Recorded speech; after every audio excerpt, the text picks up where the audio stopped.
Подготовка за морето. Ще пътуваме към Китен. Част 6. Има дрехи на Леля и баба. Останаха само да подредим тениските, банските и така нататък и сме готови. Банските вече са подредени, да. После трябва... А зарядното сложи ли го? Зарядното ще го сложа. А хапчетата сложи ли ги? Дядо ти си ги сложи. Не. Ама сложи ли апарата за кръвно? Той там при него. При него ли е? Ето зарядното е приготвено.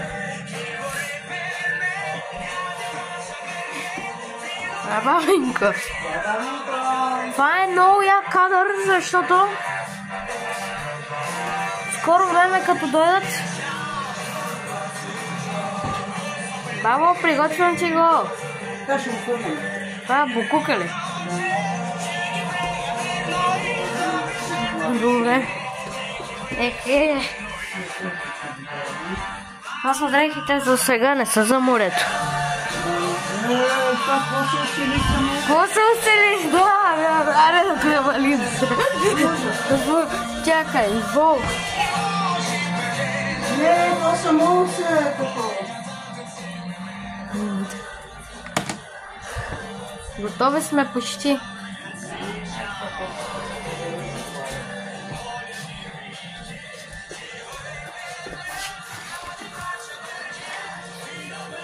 А това ще ославаше Кевин Клейна. Да, а после трябва да ги глада тия. Да, изгладаш Кевин Клейна. Сега това ще изглада. Това е за кириера вече. Той има още неща. Има ли? Има зарядно. Чакай, къде го става, баба. Зарядно. Ето тук е примерно го остави. Да. Но зарядното, да ти го давам сега. Не. Не. Чакай да взема. Да изгладим дрехите.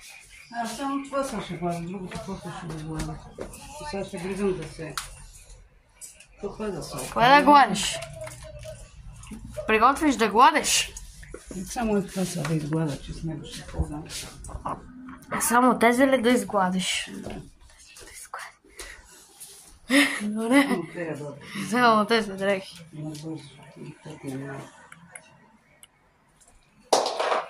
Тя ще ги глада после.